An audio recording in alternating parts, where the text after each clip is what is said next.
yaitu kejadian luar biasa. Endemik adalah suatu keadaan di mana suatu penyakit atau bibit penyakit tertentu secara terus-menerus ditemukan dalam suatu wilayah tertentu, atau dapat juga berarti penyakit yang umumnya terjadi pada suatu wilayah yang bersangkutan. Demam berdarah dengue atau DBD merupakan contoh penyakit endemik yang terdapat di perkotaan Indonesia dan juga negara-negara tetangga atau ASEAN. DBD yang disebabkan oleh virus dengue ditularkan oleh nyamuk Aedes aegypti. Selama ini belum ada obat dan vaksinnya. Oleh karena itu, pengendalian nyamuk seperti misalnya kerja bakti menghilangkan breeding place, tempat perindukan nyamuk merupakan satu-satunya cara untuk mencegah terjadinya KLB. Masih banyak penyakit endemik di Indonesia yang memiliki potensi berkembang menjadi KLB. Misal, hepatitis A, kolera, campak, malaria, dan sebagainya. Yang selanjutnya itu manajemen penyakit infeksi baru. Pada awal tahun 2003, dunia dihebohkan dengan timbulnya Severe Acute Respiratory Syndrome atau SARS yang berasal dari sebuah kota kecil di Guangzhou, China. Indonesia merupakan salah satu negara yang terkena gelombang wabah dunia tersebut. Berkat kerja keras seluruh jajaran Departemen Kesehatan dan pihak terkait, maka Indonesia tidak terjadi penularan horizontal meski sudah terjadi kasus SARS. SARS adalah salah satu penyakit infeksi baru. Masalah penyakit infeksi baru atau penyakit lama yang muncul kembali sudah dibicarakan sejak awal tahun 1990-an. Ketika itu telah diprediksi akan menjadi masalah global di masa mendatang. Dalam perspektif kesehatan masyarakat, adanya penyakit baru ataupun penyakit lama yang muncul kembali merupakan konsekuensi logis dari sebuah proses evolusi alam. Selanjutnya, manajemen penyakit infeksi baru yang lanjutan yaitu New Emerging Infection Disease atau NEI dan Re-Emerging Infection Disease atau REID. Seringkali memberikan karakteristik kejadian akut yang merupakan KLB menyebar dalam tempo singkat dan menimbulkan dampak luas terhadap kehidupan masyarakat. Dampak yang ditimbulkan bisa meliputi kerugian ekonomi, kepanikan luar biasa, aspek politik, hukum, perhubungan, dan pariwisata. NEI dapat diibaratkan sebagai sebuah nyala api yang tiba-tiba meluas dengan cepat. Oleh sebab itu, kewaspadaan dini serta sensitivitas petugas terhadap adanya potensi kejadian yang diperkirakan meluas amat sangat diperlukan. Selanjutnya, definisi, pengertian, dan contoh NEI dan REID. Dalam Patz dan kawan-kawan 1996 didefinisikan emerging dan re-emerging infectious disease sebagai semua penyakit infeksi yang menunjukkan gejala peningkatan pada masa-masa terakhir dan sekaligus menunjukkan gejala kemungkinan ancaman peningkatan dalam waktu mendatang. Dengan demikian, New Emerging Infectious Disease merupakan ancaman di masa mendatang yang harus diantisipasi kehadirannya. New Emerging Infectious Disease sebenarnya telah lama merupakan zoonotic disease atau penyakit bersumber yang berasal dari binatang. Namun, karena perubahan ekosistem dapat secara tiba-tiba merebak tak terkendali dengan sifat-sifat yang baru dimilikinya. Contoh-contoh New Emerging Disease dan Re-Emerging Disease yaitu pada kelompok New Emerging Disease, contohnya yaitu West Nile virus, SARS, avian influenza, virus Nipah, dan virus HIV, virus Hantan, Legionella pneumophila, serta virus Ebola. Dan pada kelompok emerging disease yaitu malaria, TBC, dengue fever, DHF, Japanese encephalitis, Rift Valley fever, dan lain-lain. Selanjutnya itu faktor yang berperan dalam kejadian New Emerging Infectious Disease dan Re-Emerging Infectious Disease. Berbagai faktor yang berperan timbulnya New Emerging Infectious Disease maupun Re-Emerging Infectious Disease melalui berbagai cara. Kemampuan mikroba patogen untuk mengubah sifat dirinya dari waktu ke waktu, misalnya mutasi yang menimbulkan perubahan sifat, resistensi terhadap obat-obatan, dan sebagainya, serta perubahan iklim global. Yang pertama yaitu iklim. Perubahan iklim dunia berperan dalam timbulnya New Emerging Infectious Disease maupun Re-Emerging Infectious Disease melalui berbagai cara. Para ahli iklim dalam Patz dan kawan-kawan tahun 1996 telah memperkirakan bahwa pada tahun 2100 suhu dunia akan meningkat 2 derajat Celcius. Diperkirakan kejadian malaria dan penyakit lain yang ditularkan melalui vektor nyamuk akan meningkat. Hal ini diakibatkan oleh makin cepatnya perkembangbiakan nyamuk serta pendeknya masa kematangan parasit dalam nyamuk, angka gigitan yang rata-rata meningkat, juga kegiatan reproduksi nyamuk akibat suhu global yang semakin panas. Baiklah, selanjutnya akan disampaikan oleh teman saya. Assalamualaikum warahmatullahi wabarakatuh. Saya Rizky Septia Martina akan melanjutkan presentasi yang telah dipresentasikan oleh rekan saya Anissa Septia Della Vega. Selanjutnya yaitu faktor yang berperan dalam kejadian NET and REID. Kepadatan penduduk telah memicu timbulnya penyakit infeksi paru. Penyakit infeksi paru umumnya disebabkan virus yang dikenal sebagai makhluk yang memiliki kemampuan tinggi untuk melakukan rekayasa genetik secara alamiah. Kepadatan penduduk juga menyebabkan sempitnya ruang untuk penempatan spesies lain seperti binatang peliharaan menjadi semakin dekat dengan penduduk. Kemudian pencemaran lingkungan. Pencemaran lingkungan dapat menyebabkan kerentanan terhadap kemampuan tubuh dalam menangkal penyakit, akibatnya penyakit infeksi bertambah. Selanjutnya perubahan perilaku manusia, mobilitas penduduk dan alat transportasi, kebiasaan makan makanan, kebiasaan memelihara binatang. Banyak reservoir penyakit yang dulu berada di hutan kini berada di sekitar kita. Selanjutnya global epidemiologi. Secara alamiah, penyakit infeksi dapat disebabkan oleh binatang reservoir, misalnya migrasi unit Gizi yang diperkirakan menyebarkan avian influenza, dan kelelawar yang menyebabkan lokal penularan atau lokal epidemiologi.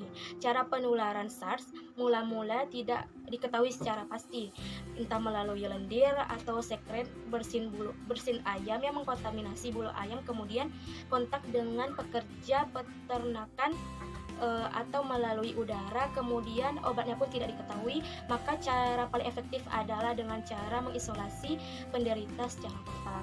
Selanjutnya kebijakan manajemen unit. Pada prinsipnya kebijakan manajemen rate dapat dikategorikan ke dalam kegiatan utama, yaitu manajemen kasus, manajemen faktor risiko penyakit berkenan. Keduanya tidak dapat dipisahkan satu sama lain. Kemudian manajemen kasus atau case management. Cara-cara yang menjadi bagian utama dari manajemen kasus yang harus diterapkan yaitu seperti teknik dan kemampuan diagnosis, pemeriksaan laboratorium, pengobatan dan perawatan, serta rehabilitasi dan pencegahan agar tidak menular kepada orang lain. Manajemen kasus yang berhasil merupakan upaya pencegahan yang paling efektif agar penyakit tidak menyebar dan tidak menjadi sumber penularan. Kemudian manajemen faktor risiko pada kasus emerging disease. Manajemen faktor risiko merupakan tanggung jawab Dinas Kesehatan bersama masyarakat dan unit lintas sektor.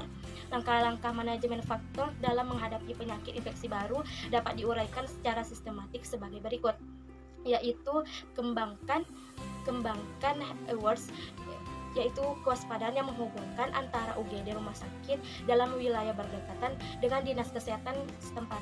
Kedua, dinas kesehatan yang melidiki kasus-kasus tersebut dan kembangkan upaya identifikasi faktor risiko.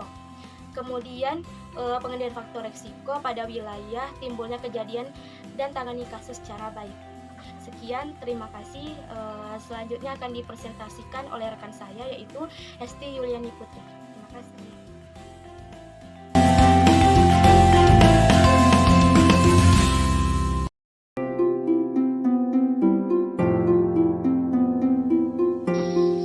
Assalamualaikum warahmatullahi wabarakatuh.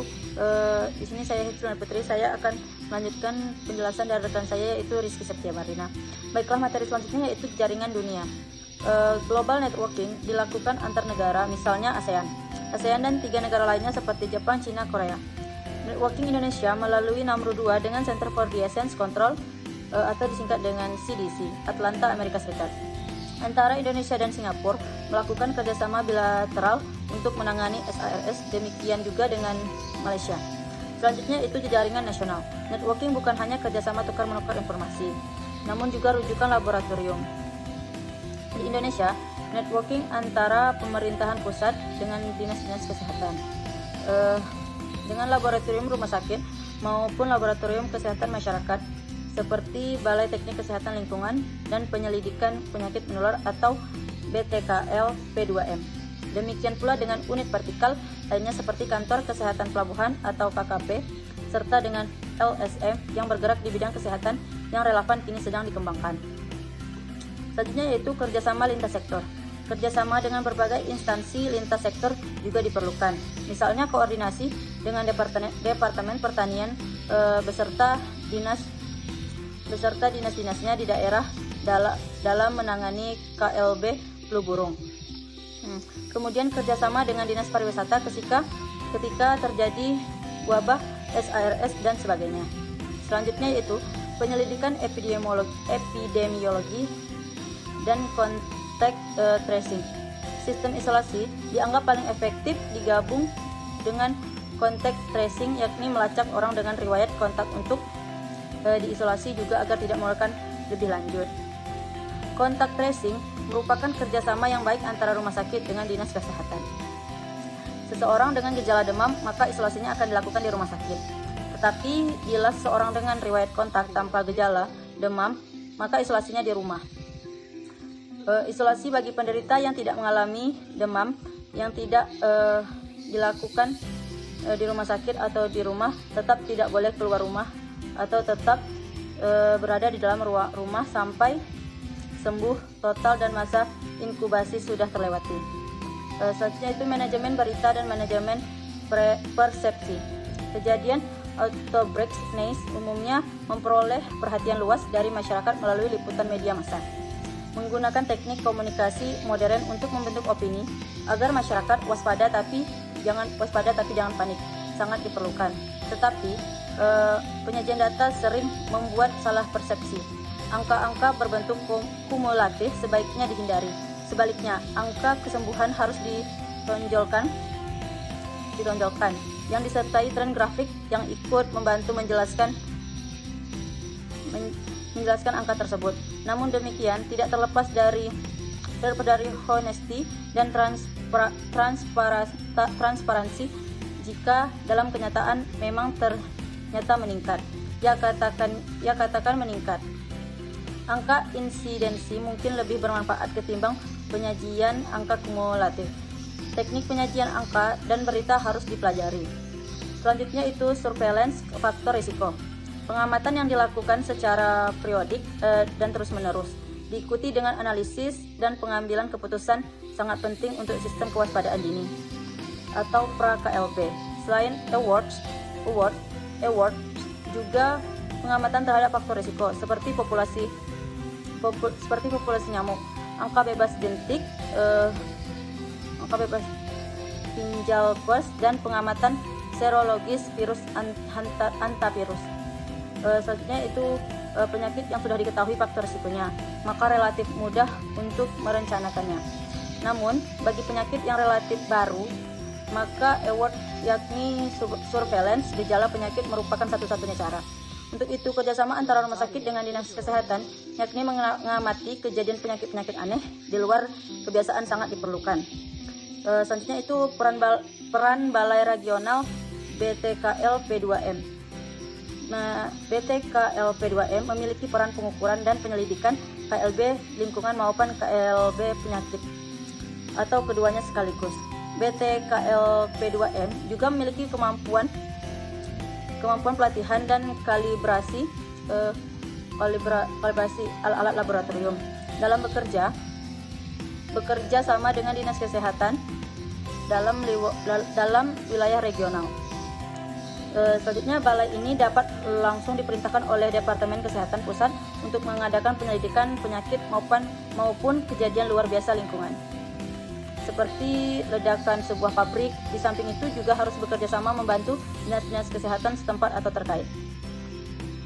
Materi selanjutnya yaitu implikasi bagi penyelidikan. Masalah penyakit infeksi baru merupakan salah satu ancaman serius di masa mendatang. Masalah tersebut memiliki dimensi kesehatan masyarakat. Dengan demikian, kemampuan manajemen kesehatan masyarakat untuk menanggulangi penyakit infeksi baru sangat diperlukan. Untuk itu, dalam pelajaran pendidikan kesehatan masyarakat diperlukan introduksi masalah penyakit infeksi baru, mulai dari sebab-sebab, patogenesis, penyebaran, teknik penyelidikan, epidemiologi, serta sekaligus manajemen penyakit infeksi baru tersebut. Diharapkan merupakan subjek penting dalam pendidikan kesehatan masyarakat. Manajemen penyakit infeksi di tempat kerja. Sebagai kawasan tropik, siapapun yang bekerja di Indonesia memiliki risiko terkena penyakit infeksi, bisa karena parasit, virus, maupun bakteri. Sebagai kawasan dinamik, konsekuensi dari arus globalisasi bersama dengan meningkatnya mobilitas manusia serta barang komoditas perdagangan. Di Indonesia termasuk kelompok kawasan risiko tinggi terhadap kiriman berbagai macam penyakit yang masuk dari kawasan lain, baik regional maupun global. Dengan kata lainnya, secara teoritis, semua penyakit infeksi yang mungkin ada di Indonesia merupakan potensi bahaya bagi semua tenaga kerja yang bekerja di Indonesia. Dan penduduk Indonesia memiliki potensi risiko tinggi terhadap penyakit yang masuk bersama tenaga kerja dari luar wilayah masuk Indonesia. Dengan kata lain, membahas penyakit infeksi di tempat kerja sangat luas. Oleh sebab itu perlu dibahas karakteristik penyakit infeksi secara umum, khususnya yang menjadi prioritas global yang nasional masalahnya berkaitan dengan tempat kerja, serta prinsip manajemen penyakit infeksi di tempat kerja di Indonesia. Baiklah, sekian presentasi saya. Selanjutnya akan dijelaskan oleh rekan saya, yaitu Mustika Sari.